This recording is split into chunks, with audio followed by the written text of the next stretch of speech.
Hello guys, तो आज हम लोग स्टार्ट करेंगे financial statement of non profit organisation.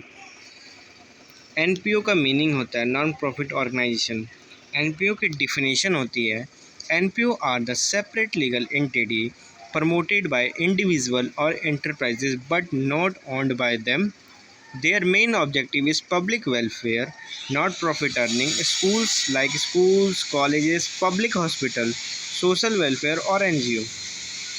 NPO जो होता है वो एक सेपरेट लीगल एंटिटी होता है, प्रमोट किया जाता है इंडिविजुअल और एंटरप्राइजेस के थ्रू, बट उनका नहीं होता है। Their main objective is public welfare, कि पब्लिक का भलाई हो सके। उन लोगों का प्रॉफिट अर्निंग का मोटिव नहीं होता है। जैसे आप लोग एनजीओज़ वगैरह देखे होंगे, इसमें इंडिविजुअल का मतलब है कोई एक पर्सन और एंटरप्राइजेस का मतलब कोई कंपनी या कोई एंटरप्राइजेस। ठीक है, तो हम लोग जैसे पढ़े थे क्लास 11 में कि हम लोग जो फाइनेंशियल अकाउंट बनाते हैं, फाइनेंशियल अकाउंट, तो उसमें हम लोग सोल प्रोप्राइटरशिप का trading account, PNL and balance sheet बना देते हैं। बट यहाँ टोटली डिफरेंट चीज़ बनती है, जैसे receipts and payment account, income and expenditure account as balance sheet.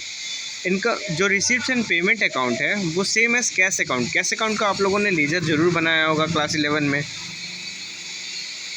Income and expenditure account same as PNL account. Balance sheet यहाँ थोड़ी डिफरेंट बनती है क्योंकि यहाँ फंड बेस्ड अकाउंटिंग होती है। ठीक है, अब हम लोग पढ़ते हैं receipts and payment account and an income and expenditure account. Receipts and payment account, this account is just like cash book, cash account. जो हमारा रिसिप्ट एंड पेमेंट अकाउंट होता है, इस अकाउंट में खाली कैश ट्रांजैक्शन का रिकॉर्ड होता है, नॉन क्रेडिट ट्रांजैक्शन रिकॉर्ड नहीं होता है। जबकि इनकम एंड एक्सपेंडिचर अकाउंट में बोथ अकाउंटिंग होता है, कैश भी होता है प्लस क्रेडिट भी होता है। In this account transaction are recorded on cash basis, not accrual basis. जो रिसिप्ट एंड पेमेंट अकाउंट होता है, पेमेंट अकाउंट होता है, उसमें हम लोग खाली कैश बेसिस पे ही रिकॉर्ड करते हैं। हम आपको रिकैप करवा देना चाहते हैं कि कैश बेसिस क्या होता है, एक्यूरेल बेसिस क्या होता है। कैश बेसिस वो होता है जो कैश के खाली ट्रांजैक्शन लेता है। एक्यूरेल बेसिस वो होता है जो आपका कैश आया तब भी लेगा, नहीं आया तब भी लेगा। ठीक है, और जो हमारा इनकम एंड एक्सपेंडिचर होता है वो हम लोग एक्यूरेल बेसिस पे करते हैं। रिसिप्ट्स एंड पेमेंट में हमारा कैपिटल नेचर होता है, रिवेन्यू नेचर होता है, transaction recorded in this account. और इनकम एक्सपेंडिचर में only revenue nature transaction are recorded, not capital nature, not capital nature का ट्रांजैक्शन रिकॉर्ड नहीं किया जाता है। तो हम लोग अब देखेंगे रिसीप्ट्स एंड पेमेंट अकाउंट कैसे बनाते हैं।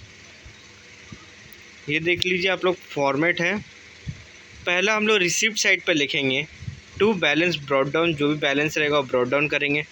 अगर जो इनकम होगा, मतलब जो पैसा होगा, अगर बैंक ओवरड्राफ्ट होगा तो हम लोग क्रेडिट साइड पे लिखेंगे, पेमेंट साइड पे, तो बैलेंस ब्रॉड डाउन। ठीक है, और जितने भी कैश के ट्रांजेक्शन होंगे, चाहे वो कैपिटल हो चाहे रिवेन्यू हो, वो हम लोग रिसिप्ट साइड पे लिखेंगे। और जितने भी पेमेंट्स होंगे, वो कैपिटल चाहे रिवेन्यू, उससे कोई मतलब नहीं है, वो सारे पेमेंट साइड पे रिकॉर्ड किए जाएंगे। लास्ट में हमको अगर क्रेडिट साइड ज़्यादा होगा तो हम लोग रिसिप्ट साइड पे लिखेंगे टू बैलेंस सीडी, वो हमारा बैंक ओवरड्राफ्ट होगा।